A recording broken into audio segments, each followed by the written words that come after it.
கரூரில் விஜய் பிரச்சாரத்தின் போது உயிரிழப்புகள் நேர காரணம் என்ன? சம்பவம் நிகழ்ந்த பகுதியின் தற்போதைய நிலவரம் என்ன என்பது குறித்து நமது செய்தியாளர் சரவணன் வழங்க கேட்கலாம். இந்த சம்பவம் நடந்த வேலுச்சாமிபுரத்தில் ஏற்கனவே ஒரே இடத்துல நிறைய பேர் உயிரிழந்திருக்கிறார்கள் என்பதை தெரிந்த அந்த இடம் போலீசாரால் சீல் வைக்கப்பட்டிருக்கிறது. அவற்றை ஏற்கனவே நம்ம பார்த்தோம். அந்த பகுதியில் என்ன நடந்தது என்பதை குறித்தும் விளக்கினோம். அதற்கு எதிரேவும் சில சம்பவங்கள், அதிலையும் இந்த பகுதியிலையும் சில உயிரிழப்புகள் நடந்திருக்கிறது. நாம் நின்று கொண்டிருக்கக்கூடிய பகுதி தான் அது. இந்த இடத்துல இந்த பிரச்சாரம் நடந்திருக்க பேருந்து இருந்த பகுதியிலிருந்து ஒரு 50 மீட்டர் தொலைவில் இருக்கக்கூடிய பகுதி. இந்த இடம் பாருங்கள். இந்த கழிவுநீர் ஓடக்கூடிய சாக்கடை, இந்த கழிவுநீர் ஓடக்கூடிய இந்த பகுதியில் தான் சிலர் உடல்களே மீட்கப்பட்டிருப்பதாக சொல்கிறார்கள். பெரும் கூட்டம் இந்த பகுதியில் தள்ளி அவர்கள் இதற்கு கீழே விழுந்திருக்கிறார்கள். அவர்கள் மூச்சுத்திணறல் ஏற்பட்டு அதற்கு மேலே விழுந்தவர்கள் என மூச்சுத்திணறல் ஏற்பட்டு சிலர் உயிரிழந்திருக்கிறார்கள். இந்த இடத்திலிருந்து உடல்கள் மீட்கப்பட்டிருக்கிறது. இங்கே காலணிகள், உடை, அவர்கள் போர்த்தி கொண்டு வந்த கொடி, துண்டு போன்றவையெல்லாம் கிடக்கிறது. பெண்களுடைய உடைகளும் கூட அந்த இடத்துல கிடக்கிறது. பெண்களுடைய காலணிகள் கிடக்கிறது. இந்த இடத்திலிருந்தும் ஒரு சில சடலங்கள் மீட்கப்பட்டதாக சொல்லப்படுகிறது போலீசாரால். அதே போல் இந்த பகுதியை பாருங்கள். ஒரு முட்புதர், இந்த முட்புதரில் முழுவதுமாக அடைக்கப்பட்டிருந்த இந்த பகுதி, பெரும் கூட்டம் இந்த இடத்துல கூடிய பொழுது நிறைய பேர் இந்த உயிரிழப்பு எண்ணிக்கை சற்று குறைந்ததற்கு, இன்னும் அதிகமாக ஏற்படாமல் இருந்ததற்கு இந்த பகுதி ஒரு முக்கியமான ஒரு காரணமாக இருந்திருக்கிறது. இந்த முள்வேலி இதுவரை முள்வேலி அமைக்கப்பட்டிருந்திருக்கிறது. கூட்டம் அதிகமாக கூடிய போது இந்த முள்வேலியை உடைத்து கொண்டு கூட்டம் இந்த பகுதியில் சென்றிருப்பதை பார்க்கலாம். முழுவதுமாக புதராக இருந்த பகுதி ஒரு பெரும் கூட்டம் சென்றதற்கான வழித்தடம் இந்த பகுதியில் இருக்கிறதை பார்க்கலாம். இப்படி ஆயிரக்கணக்கான மக்கள் இந்த பகுதியில் இந்த கூட்ட நெரிசல் ஏற்பட்டவுடன் இதன் வழியாக ஆயிரக்கணக்கான மக்கள் சென்று உயிர் பிழைத்திருக்கிறார்கள். எனவே இந்த பகுதி இருந்தது இந்த முள்வேலியை இரும்பு முள்வேலியை உடைத்து கொண்டு அவர்கள் வெளியேறியதன் காரணமாக உயிரிழப்பு இந்த பகுதியிலே இன்னும் ஏற்படாமல் தவிர்க்கப்பட்டிருக்கிறது என்பதை சொல்கிறார்கள். அது மட்டுமல்ல, இந்த சம்பவம் இந்த இடத்துல கூட்ட நெரிசல் ஏற்பட்டதற்கான முக்கியமான இடமாக இந்த இடத்துல மின்மாற்றி இருக்கிறது. அந்த மின்மாற்றியை சுற்றி தகர தடுப்புகள் அமைக்கப்பட்டிருந்தது. அந்த தகர தடுப்புகளின் மீது ஏறி பலர் நின்றிருக்கிறார்கள். அவர்கள் தான் அப்பொழுது திடீரென ஒரு மின்தடை ஏற்படும் பொழுது அவர்கள் எங்கெல்லாம் மேலிருந்து சரிந்து விழுந்திருக்கிறார்கள். அதில் தான் கூட்டம் தெரித்து இந்த பக்கம் தள்ளும் பொழுது இந்த கூட்டம் இந்த சைடில் இந்த பக்கத்தில் நின்றவங்க எல்லாரையும் தள்ளிவிட்டு இந்த கழிவுநீர் செல்லக்கூடிய இந்த பகுதியிலே அவர்கள் விழுந்திருக்கிறார்கள். அதற்கு பிறகு பலர் இதை தாண்டி கடந்து சென்று அவர்கள் அங்கிருந்து இந்த முட்புதர் வழியாக தப்பிச் சென்றிருக்கிறார்கள். மேலும் மற்றொரு பகுதியை பார்க்கலாம். இந்த பகுதியிலையும் பார்த்தோம் என்றால் போலீசார் இவற்றை சீலிட்டு வைத்திருக்கிறார்கள். இந்த இடத்திலும் மரம் மீது பலர் ஏறி இருக்கிறார்கள். இங்கே இருக்கக்கூடிய ஒரு மரம், ஒரு பூவரச மரம் இருக்கிறது.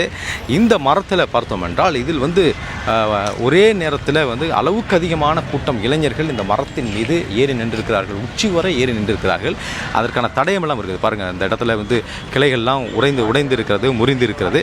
இது முழுவதுமாக ஏறி நின்றிருக்கிறார்கள். இந்த இடங்களில் இந்த இடத்தில் பார்த்தோம் என்றால் இந்த இடத்திலும் பலர் விழுந்திருக்கிறார்கள். இங்கே ஒரு கழிவுநீர் செல்லக்கூடிய அந்த இடம் இருக்கிறது. அங்கும் நிறைய பேர் உயிரிழந்திருக்கிறார்கள். எவ்வளவு காலணிகள் இங்கே கிடக்கிறதுன்னு பார்க்கலாம். இந்த பகுதியைச் சேர்ந்தவர் இருக்கிறார். என்ன நடந்ததுன்னு கேட்கலாம்.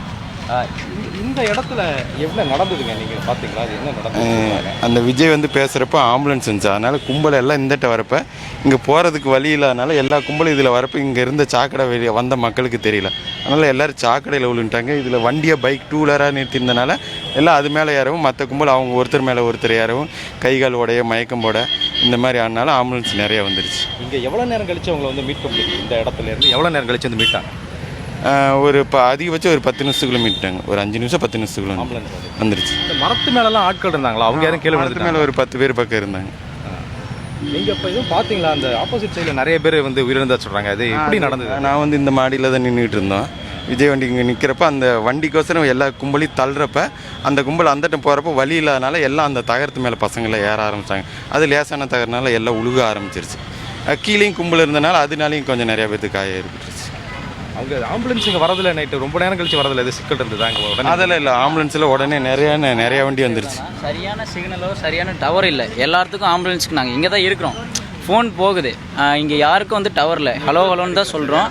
அதே மாதிரி விட்டால் போதும் அப்படின்ற அளவுக்கு வெளியில் கூட போயிடலாம் அப்படின்ற வந்த மக்கள் ரொம்ப அதில் போயிடலான்ற நசுக்குனது. இந்த இடம் அதிகங்கண்ணா. இதை விட்டுட்டு அந்த லாஸ்ட்டு குழந்தைங்களாம் அதிகம். எப்படின்னா பக்கத்தில் தான் ஹாஸ்பிட்டலு, ஆம்புலன்ஸ் உள்ளே வர முடியாது, எல்லா இடம் லாக். இங்கேருந்து தூக்கிக்கிட்டே போகணும், இந்த சந்து வழியாக தூக்கிட்டு போகணும். ஒரு 500 மீட்டரில் ஹாஸ்பிட்டலில் கொண்டுட்டு போய் தான் மாற்றணும் ஒழிஞ்சு. அதுக்கு தகுந்த மாதிரி இந்த வழியாக கடைசி ஆம்புலன்ஸ் வரும்போது ஆம்புலன்ஸ் கண்ணாடிலாம் உடைக்கிறாங்க. எங்கள் கூட்டத்துக்குள்ளே எப்படி ஆம்புலன்ஸ் வருது? இங்கே இவ்வளோ பெரிய பிரச்சனை நடந்துட்டு இருக்குது, அவங்களுக்கு தெரியுதா தெரியலையான்னு தெரியல. எங்கள் வண்டி கண்ணாடி ஒன்று உடச்சிருக்காங்க. இதுக்காக நாங்கள் கொடுமுடியிலேருந்து வந்தோம். இந்த சம்பவம்லாம் கேள்விப்பட்டு நாங்கள் இந்த இடத்துல இருக்கிறோம். உடனே ஆம்புலன்ஸ் கூப்பிட்றோம், நீங்கள் எப்படியா டக்குன்னு வண்டி எடுத்துகிட்டு வான்னு வாய்ஸ் மெசேஜ் தான் எல்லாத்துக்கும் போடுறோம். எல்லா ஆம்புலன்ஸும் வந்துட்டாங்க. வெள்ளக்கோயில், திருப்பூர், இங்கேருந்து ஈரோட்டிலேருந்து கூட வண்டி வந்துச்சு நைட்டு. எல்லா ஆம்புலன்ஸும் வந்து அவ்வளோ பண்ணுறோம். ஆனால் அவங்களுக்கு தான் உதவி பண்ணுறோம். ஆனால் வந்துட்டு கண்ணாடி உடைக்கிறது, ஆம்புலன்ஸ் டிரைவர் அடிக்கிறது. எல்லாருமே கூட்ட நெரிசலில் மாடி ஸ்டார்ட் ஆனது ஒரு இடம் எப்படின்னா இது கொஞ்சம் ரொம்ப குறுகலான இடம். எல்லாரும் இந்த இடத்துல நிற்கிறாங்க. நிற்கிறப்ப அங்கேருந்து ஜாஸ்தியான கும்பல் வருது. அப்போ இவங்களும் பார்த்து ஆகணும்னு நிற்கிறாங்க. மாடி வழியே ஏகப்பட்ட குழந்தைங்கள இந்த தகர சீட்டில் மாடி மேலே தூக்கிட்டாங்க. கீழே எவ்வளோ பேர் நீங்கள் பார்த்து எவ்வளோ பேர் இங்கே இருந்து மீட்டிங்க? நாங்கள் இப்போ ஒரு 16 பேர் கூட்டிகிட்டு போனோங்கண்ணா. எங்களுக்கு தெரிஞ்சு நாங்கள் ஒரு 16 பேர். நாங்கள் கூட்டிகிட்டு போனதில் 3 பேர் டெத்து. ஒரு குழந்தையோட அக்கா 13 வயசில், 7 வயசு குழந்தை ஒன்று, 13 வயசில் அவங்க அக்கா ஒன்று, அவங்க அம்மாங்கண்ணா. இவங்க 3 பேரும் டெத்து எங்கள் வண்டியில் போனதில். அது போக சேவ் பண்ணவங்க இருக்காங்க. இப்போ வந்து ஒரு 8 பேர் டிஸ்சார்ஜ் ஆகி போயிட்டாங்க. ஒரு 3 பேர் இன்னும் ஹாஸ்பிட்டல் அட்மிஷன்லேயே இருக்காங்க அங்கேயே. பிளே ஸ்டோர் மற்றும் ஆப் ஸ்டோரில் இருந்து பாலிமர் செயலியை QR கோடு மூலம் பதிவிறக்கம் செய்யுங்கள். செய்திகளை உடனுக்குடன் பெறுங்கள்.